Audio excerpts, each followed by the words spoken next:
제9차 심사 결과 발표를 시작하겠습니다. 먼저 경선 지역을 발표하겠습니다. 전북 전주 병원 김성주 의원과 정동영 전 의원이, 정읍시 고창구는 유성엽 전 의원과 윤전병 의원이, 남원 임실 순창 장수구는 박희성 후보, 성준우 후보, 이환주 후보가 3인 경선을 합니다. 완주군, 진안군, 무주군은 김종호 변호사와 안호영 의원이 각각 치열한 경합을 벌일 것입니다. 전남 여수시 갑은 이용주 전 의원과 주철원 의원이, 여수시 을은 김회재 의원과 조계원 후보가, 나주시 화순구는 구충권 후보, 신정훈 후보, 손금주 전 의원이 3인 경선을 합니다.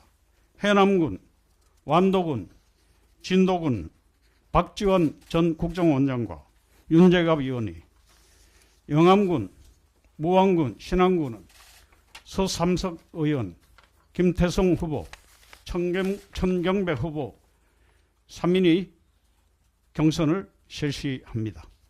평택시 갑은 임승근 후보와 홍기원 의원이, 안산시 갑은 양문석 후보와 전해철 의원이 경선을 치릅니다. 다음은 단수 지역입니다. 서울 구로구 갑은 이인영 의원, 동작구 갑은 김병기 의원, 평택시 을은 김현정 후보, 양주 동두천 연천군 갑은 정성호 의원, 양주 동두천 연천군 을은 남병근 후보, 전주시 갑은 김윤덕 의원, 익산시 을은 한병도 의원, 군산 김제 보안군 을은 이원택 의원입니다. 마지막으로 전략지역 지정입니다.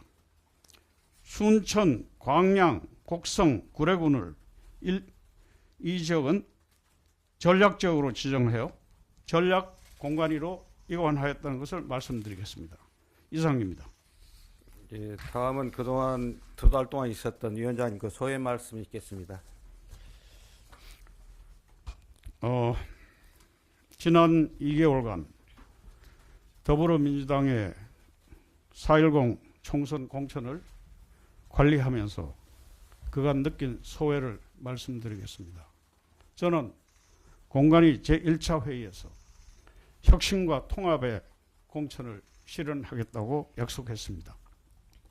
첫째, 깨끗하고 유능하고 생각이 젊은 후보를 공천하는 혁신 공천을 실시하고, 둘째, 친명, 비명, 친문, 비문, 계파의 구분 없는 통합 공천을 실현하여 모든 후보들이 단결하여 윤석열 검찰 정권을 심판한다는 목표를 세웠습니다.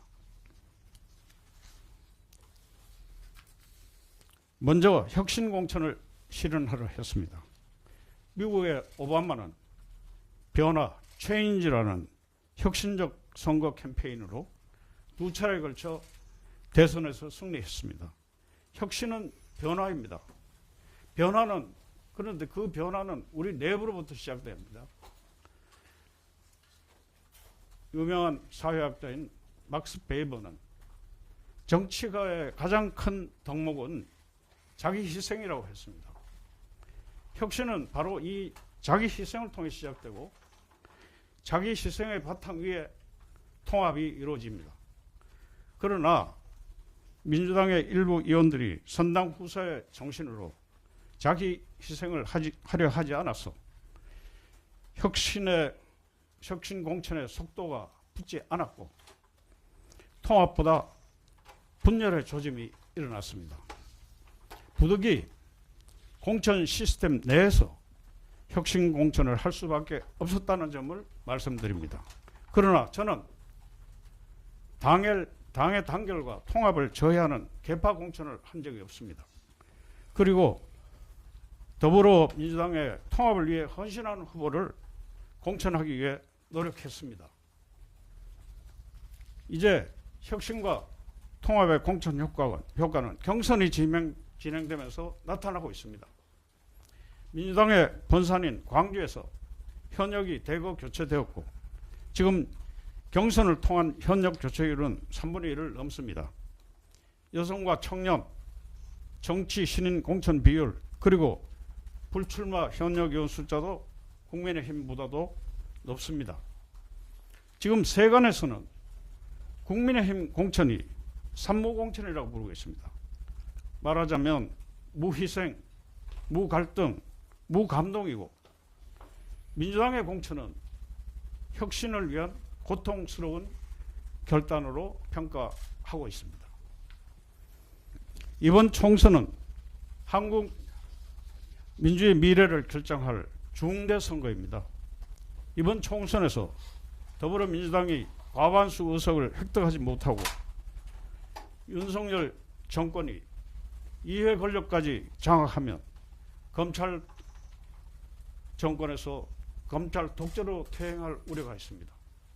그래서 한국 민주의 퇴행을 막기 위해 다시 힘을 합쳐야 합니다.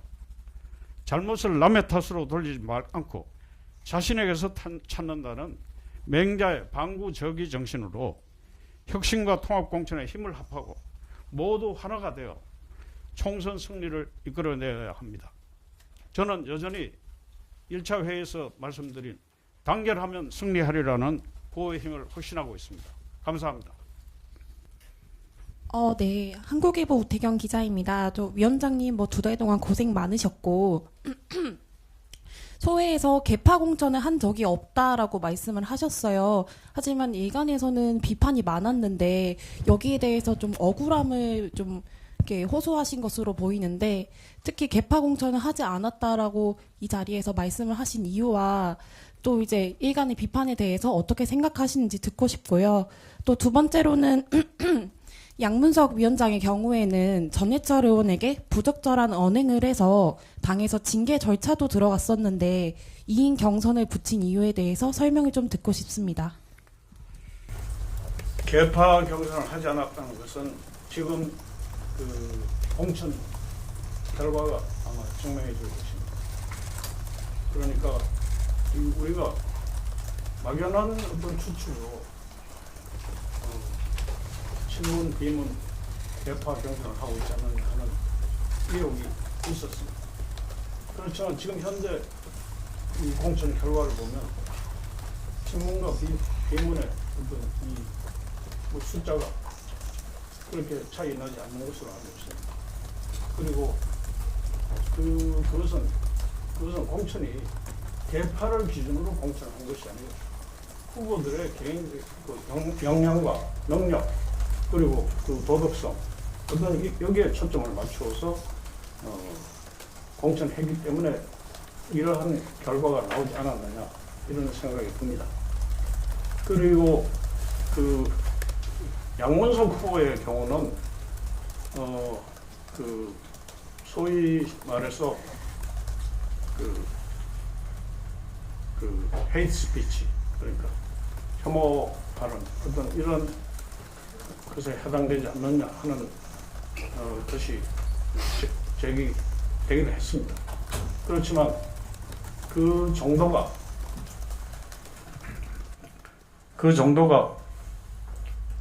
경선에서 탈락시켜야 할 정도로 심각하지 않다는 결론이 나서 양자 경선으로 정리를 했습니다. 네, 다음 질문 받도록 하겠습니다. 저기 다른 분한테 기회를 주신 것으로 저 뒷분 부탁드리겠습니다. 카메라 뒤에 계신 분.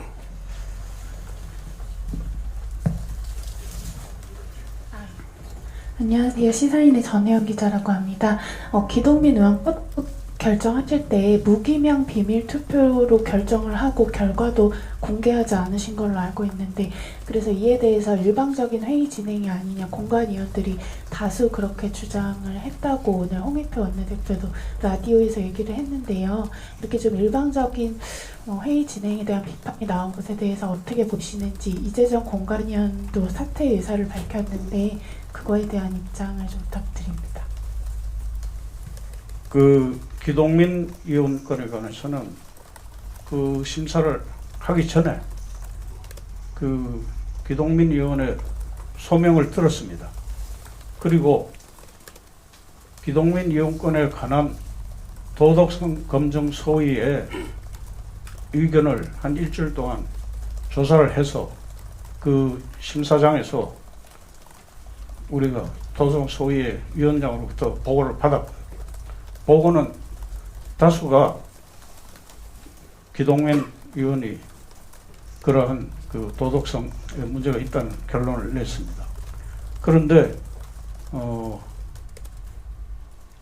일부 위원들의 그 반대가 있어서 결국 그런 경우에는 우리가 공개적으로 투표할 수 없다는 것을 이해해 주셔야 합니다.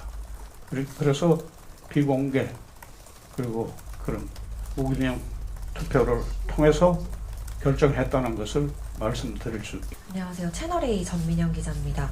그 아까 통합 말씀하셨는데 그럼 오늘 발표한 그 결과 중에서도 그 이전에 노전 실정 발표하실 때 통합 고려해서 했다고 하셨잖아요. 네. 오늘도 그걸 고려해서 한 결과가 있는지 말씀 부탁드립니다. 오늘은 이 통합이 주를 이루고 있습니다. 제가 특정한 지역을 지적하지 않더라도 이 리스트가 통합의 주안점을 두고 마지막 내일 또 모레 또 발표를 하겠지만 마지막 발표를 하겠지만 이 결정을 내렸구나 하는 것을 알 수 있을 것입니다.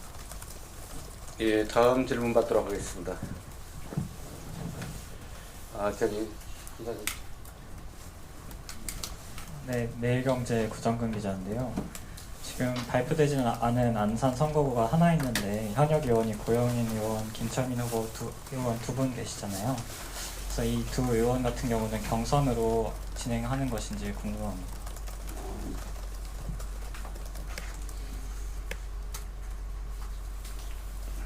그것은 다시 확인해 봐야 되겠습니다. 예, 다음 질문 받도록 하겠습니다. 맨 뒤에 기자님 부탁드리겠습니다. 네, 저 중앙일보 강보연 기자라고 하는데요. 그 위원장님 아까 이재정 의원님 회의 좀 반발하시는 메시지 내시고 참여 안 하는 것에 대해서 조금 답변 부탁드립니다. 앞서 기자님이 질문하셨는데요. 지금 그 이재정 의원이 쭉 참석했습니다. 그리고 바로 전 회의에서 이 이후에 이제 어제 처음으로 참석을 안 하셨는데 이재정 의원이 분명히 밝혔습니다. 자기가 공관위원을 사퇴하는 것은 아니라고 저한테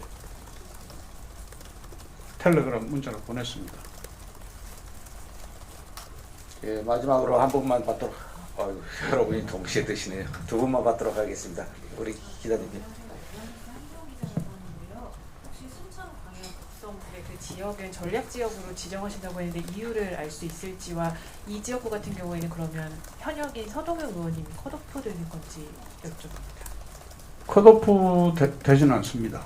컷오프 되지는 않는데 이 지역을 전략 지역으로 지정을 하면 이 모든 권한이 지난번에도 말씀드렸듯이 전략공관위원장으로 넘어가게 됩니다.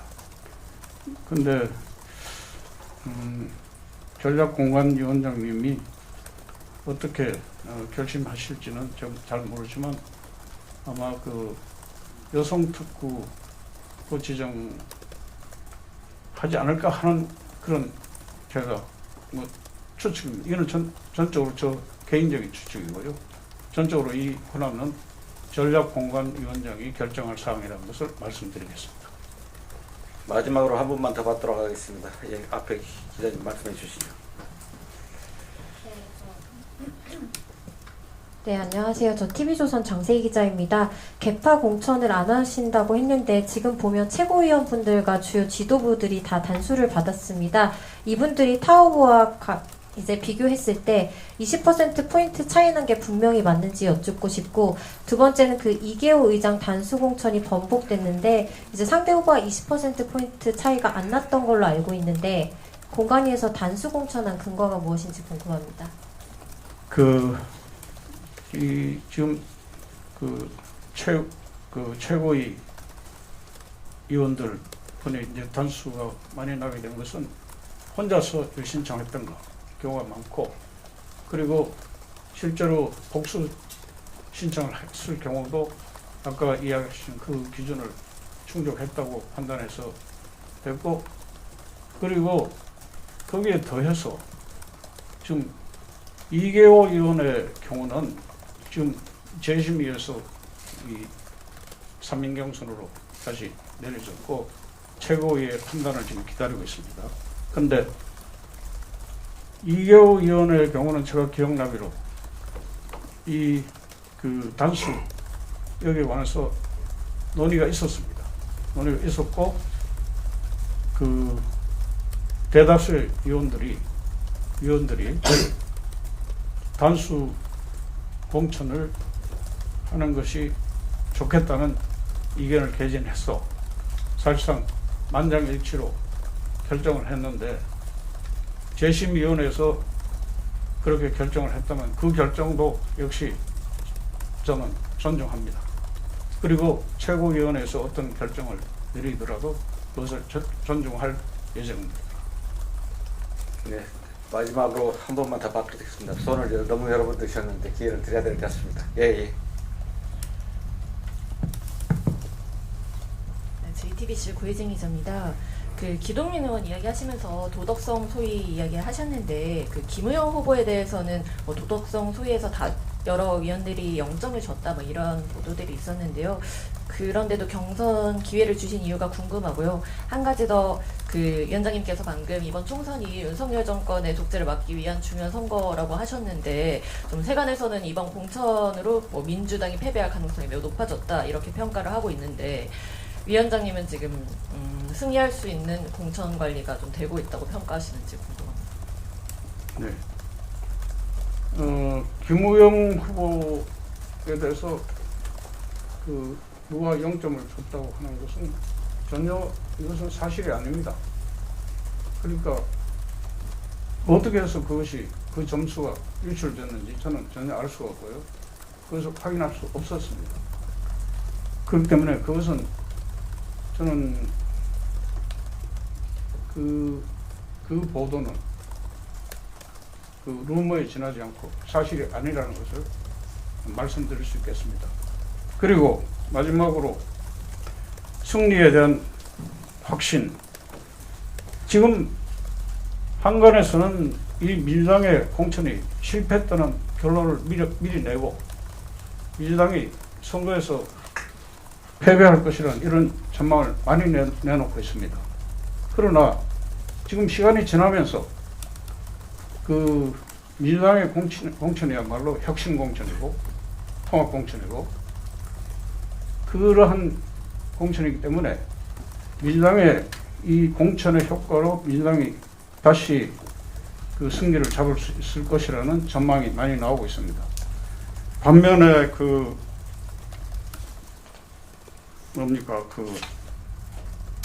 국힘당은